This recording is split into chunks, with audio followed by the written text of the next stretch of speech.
kan ní àná wọ́n arrest àwọn bòròró. Yes. Nígbà wọ́n arrest àwọn bòròró yẹn instead kí àwọn bòròró kí wọ́n ṣàlàyé pẹ̀lú àbòrò yẹn wọ́n mú àwọn èèyàn wa yẹn àwọn gan náà dìde. Inú ẹ̀ farabalẹ̀. Àmọ̀tẹ́kùn arrest. Àwọn ráyà arrest. Kí náà wà arrest bòròró? Ok, olóko wa fẹjọ́ sùn pé àwọn bòròró àpé àwọn bòròró jẹ olóko complainant wà pé bòròró jẹ oko. Ó jẹ oko òun. Ok. Nígbà tó wá ló jẹ oko òun àwọn àmọ̀tẹ́kùn wa lọ bá a mú. Níbo ni ibẹ̀? Níbi environment Gàmbàrí yìí náà. Ní Gàmbàrí. Ok. Malicious damage. Ok. Nígbà wá di ní àárọ̀ yìí Ok. wọ́n wá pè wá pé instead Ṣé lánàá ni issue yẹn ṣẹlẹ̀. Ok. Ok. Nígbà wá di ní àárọ̀ yìí tó wá tó nǹkan bíi 10:30 wọ́n ṣàǹkó àlemọ́lé wọn pé Ta ló ń pè yín? amúwà Ajẹ́nyọ̀. Ta ló ń pè yín yẹn? Jẹ́nyọ̀ ó jẹ́ àmọ̀tẹ́kùn wa tọ́lọ̀ arrest Fúlàní yẹn. Ok. So investigate kìíní ẹ̀ yes. Tó investigate wọ́n pè wá pé àwọn ọlọ́pàá dìde òun o wọn fi òun lẹ̀ o àwa ní kíkọ́ sì mọ́ ṣe sùúrù. Nígbà tó wá tó nǹkan bíi 11 tí wọ́n sì láwọn sì tó wà bẹ́ẹ̀ náà tí wọ́n sì dìde àwọn kalẹ̀. Ṣé àwọn mélòó náà detain? Àwọn méjì. Jẹ́nyọ̀ àti Tani. Jẹ́nyọ̀ àti Ọlátúnjí Máyọ̀wá. Ọlátúnjí Máyọ̀wá. Ọlátúnjí Máyọ̀wá. Ọdún mẹ́sì. Ṣé mo lè rọ Ọlátúnjí Máyọ̀wá yẹn? Ọ̀nà wà ní wọ́n ti kó wọn lọ sí area command àti. Àwọn méjèèjì. Agbẹ́ pẹ̀lú ẹgbà tá a wá débẹ̀ ní wọ́n tún wá Jẹ́nyọ̀ yẹn tá a ti ń sọ̀rọ̀ òun jáde sí wa ẹni tá a wá dìjọ lọ wọ́n tún wá mú ẹnìyẹn náà. Now Ọlátúnjí Máyọ̀wá àti Jẹ́nyọ̀. Ni wọ́n kọ́kọ́ mú síbẹ̀. Àwọn náà detain látànà. Bẹ́ẹ̀ni. Àbí? So nígbà wọ́n detain wọn látànà. Ok. Àwa lọ bẹ̀ ní nǹkan bí àwọn. Kí ni wọ́n ní sáwọn ẹ̀rọ àwọn yẹn kí náà ṣe? Àwọn ní wọn ò lọ́yà òfin láti lọ mú àwọn bòròrò tí wọ́n jẹ oko yẹn. Ẹ máa sọ̀rọ̀ wọ́n ní àmọ̀rọ̀bà ni wọ́n ní kí wọ́n máa mú pé wọn ò lófin láti lọ mú àwọn oko pé àwọn àmọ̀rọ̀bà ni wọ́n ní kí wọ́n lọ máa mú kì í ṣẹni tó bá jẹ oko. Ẹ máa sọ̀rọ̀ yín lọ. Àwa ní pé kí wọ́n rìlíìsì àwọn ènìyàn fún wa. Ẹ farabalẹ̀. So ńgbà tí ẹ̀yin gbọ́ ẹ̀yin wá lọbẹ̀ láàárọ̀ yìí. Àwa lọbẹ̀ láàárọ̀ yìí. Ẹ̀yin mélòó lẹ rọ?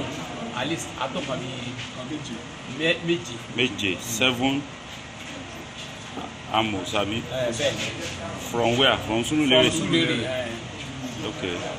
Nígbà tẹ́ débẹ̀ ńkọ́? Nígbà tá a débẹ̀ sísan gàtà bá bẹ̀ ó ní ká sọ̀mìtì ìbọn wa wọn náà lè sọ̀mìtì yẹn. Ok. Mo ní àwọn tí wọ́n gbébọn lọ́wọ́ kí wọ́n dúró sí abẹ́gi. Good.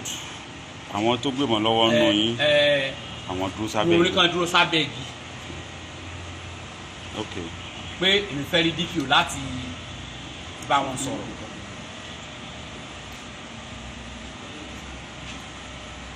Ok. Kí lorúkọ tí? Aráwìyé. Aráwìyé Síkírù Láì. Ok. So ẹ̀yin lẹ́yìn fẹ́ rí. Mo ní mo fẹ́ rí DPO èmi àti sẹ́sẹ̀ kàdí àjọ ń sọ̀rọ̀. Ok. Ibi tẹ́mi àti sẹ́sẹ̀ kàdí yẹn ti ń sọ̀rọ̀ torí mi ò da DPO yẹn mọ̀ wọ́n kàn jáde wá.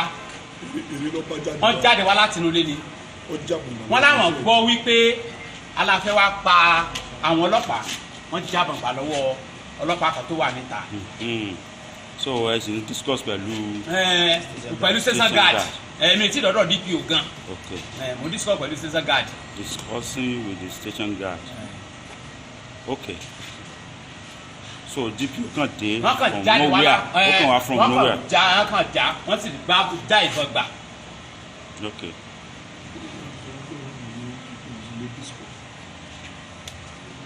Rushed in. Ó kàn snatch ìbọn. Wọ́n gba ìbọn yẹn báyìí bọ́ àṣẹ tá a ti sọ̀rọ̀ àǹdíẹ̀ náà wọ́n kàn spray wa báyìí ni. Wọ́n kàn spray wa báyìí ni. Ṣé ẹni yẹn gan kó rà sọ̀rọ̀ síbi ó dẹ ó kàn dẹ mọ́ ni.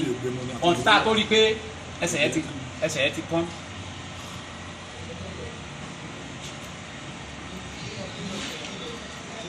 èmi mélòó lẹ dúró yẹn. èmi nìkan ló sì kù àwọn yòókù ti jáde. ló mú mi nígbà tó spray. nígbà tó spray yẹn gbogbo wa wà nbẹ. mo mí pé àwọn. àwa méje la wà nbẹ àwa mẹ́fà wà nbẹ gẹ́sì kan tó wà nù wa wọ́n wà níta wúmà yìí wà ní àárín wa tó sì kejì wa àwọn wà níta pẹ̀lú ọkọ̀ níta.